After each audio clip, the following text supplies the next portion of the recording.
Oof. How did we find about Rapture? Well, we were given the project to find a utopia that we could explore and go to. And so, we started where anyone else would start for research, start at the library.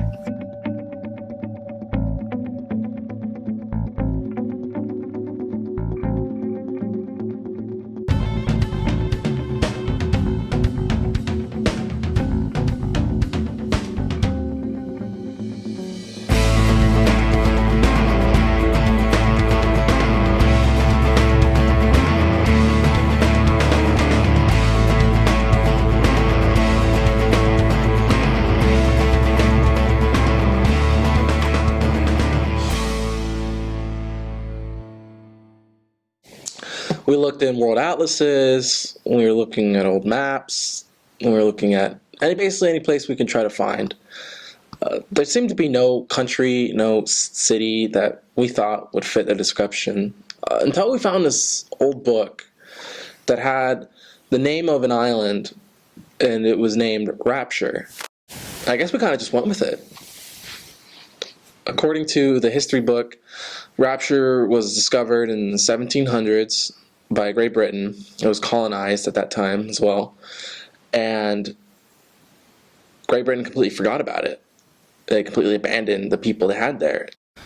They were excluded by accident, but they remained that way by choice.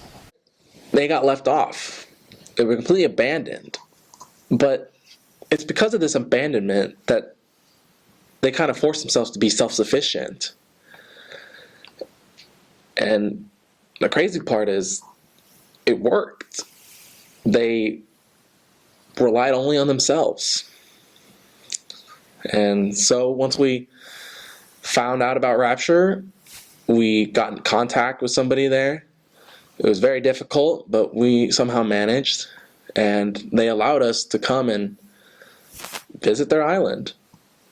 Only on one condition: we weren't allowed to document. Well, that became a problem.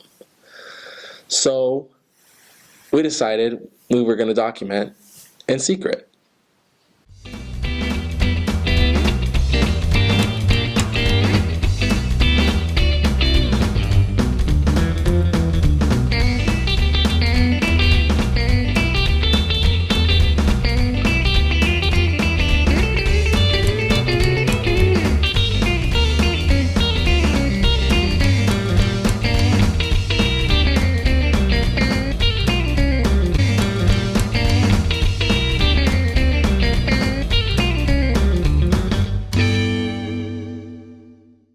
My first thoughts of the place were, well, first of all, I was nervous. I didn't know what was going to happen. I was scared we were going to get caught, I guess. But the minute we walked in, we were welcomed by two men. One of them was our guide. And I just became amazed by the landscape, the architecture, and just everything about the island. It just seemed perfect. And I remember thinking to myself, who doesn't want to be here? Well, I guess we were going to find out soon enough. Something that we noticed was how they were defining peace. Peace to them wasn't an idea against conflict. It had nothing to do with conflict. In fact, peace to them was, because there is no conflict, that is peace. They never got into fights. There were never wars that they participated in. There was no idea of like a truce or a treaty to be made, and that was considered peace.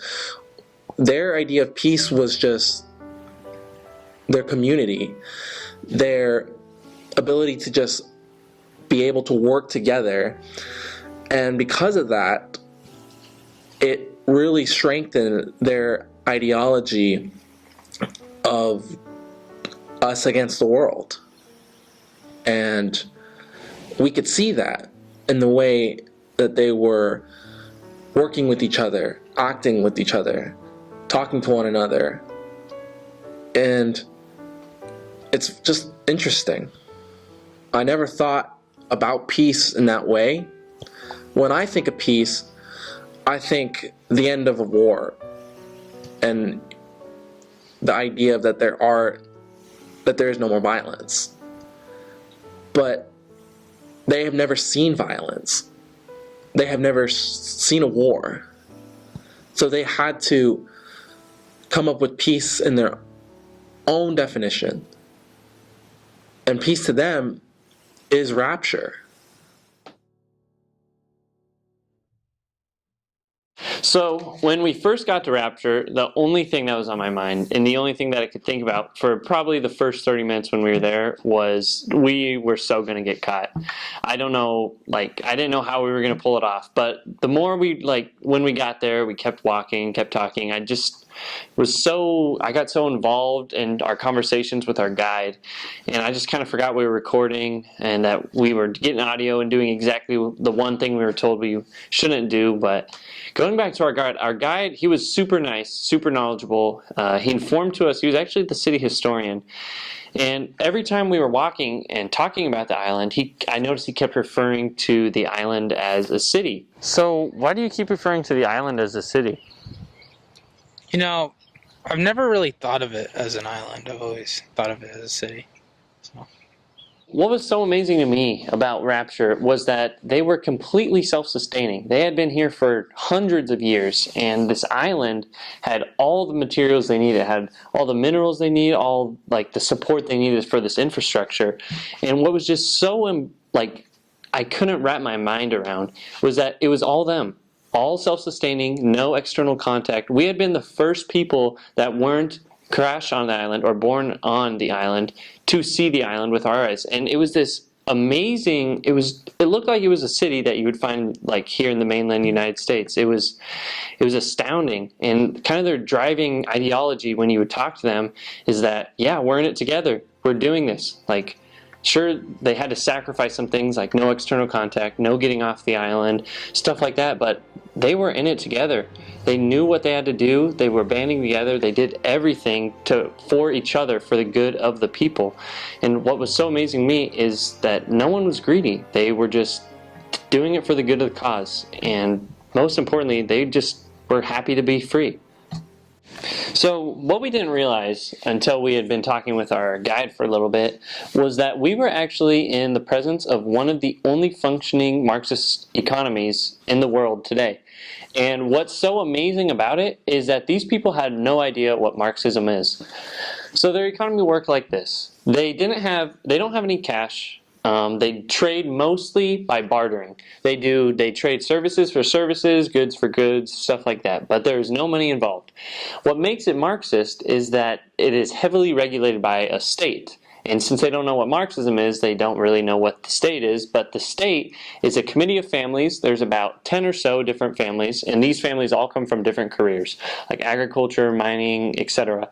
And what these families do is one family wants their house built. So they would go to the group of families that specialize in building houses, and they say, we have an agriculture, we can give you X amount of crops or X amount of livestock in exchange for you to build these houses. And so they propose this trade and they bring it to this family, which then regulates kind of we don't want to give you this much because we don't want the architecture family gaining livestock and crops at the cost of the agriculture families losing that source of income for them. And so they do things through the state just to make sure one family isn't heavily disadvantaged while the other is gaining at the cost of the family. And so going back, what's so amazing about this economy is that they have no clue what these terms are. They don't know what a state is. They don't know what Marxism is. They don't really know how these things work. It just goes back to their driving ideology that they're all in this together.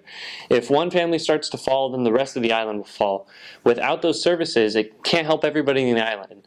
And so instead of us against them, on the island, the islanders, they really like to view it as it's not us versus them, it's Rapture versus the world.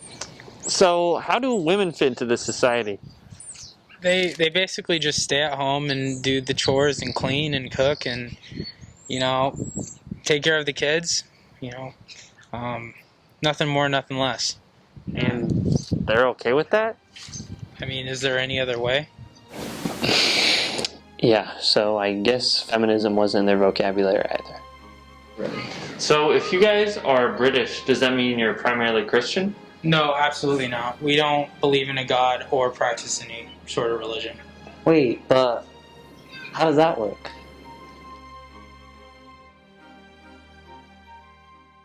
It completely shocked me that everyone in the island does not believe in some form of religion. According to our guide, they chose to stop believing in a religion or in a god because, well, they were abandoned. What kind of god abandons their people? But because they chose to stop believing in a god, they began to focus on themselves. We are our own gods here. We didn't need divine intervention to build this place up. We put our mind to it. It's amazing what people can do when they stop focusing on God and they start focusing on themselves. Because their ideology is so community-driven, they tend to focus on themselves more. They don't need a religion. They told us that it just causes chaos. It causes war. It causes a division amongst the community, and they just live by that. So this building is where we administer therapeutic sanctions. Therapeutic sanctions? What do you mean by that? Before I was given a rundown of their justice system, I was asked the question, what makes a criminal? In which I responded, lack of education, unemployment, some form of mental abuse. From what I gathered, Rapture takes those characteristics and tries to prevent those actions from beginning. Their idea of prisons is not necessarily what you think. Prisons aren't really effective when you actually think about the concept of it. When you think of it, by putting prisoners or inmates in a huge place, you're basically giving them the opportunity to learn more effective crime strategies. What they do with nonviolent crimes such as property, drug, and public order, they're required to attend these therapeutic communities in which they assess group therapy. Their structure encourages members to have a shared responsibility for day-to-day decision-making and problem-solving. It is categorized more as a long-term model for people with disabilities, mental illness, or some form of substance abuse. Everything about our tour was great. Until... So, Oh, what is that? hey, you guys can't do that here. Sorry. What? Oh! Run! Run! We were able to escape the island by using one of their boats, and we were forced to hand over all our footage, but luckily I had enough time to upload it all to the cloud. I guess there are perks to not being isolated. Before we were able to escape the island, we were forced to hand over our equipment, and we were banned from the island, and we had to leave immediately, and that was it. Well, thank you for interviewing with us today. Yeah, I'm just happy that we all made it out alive.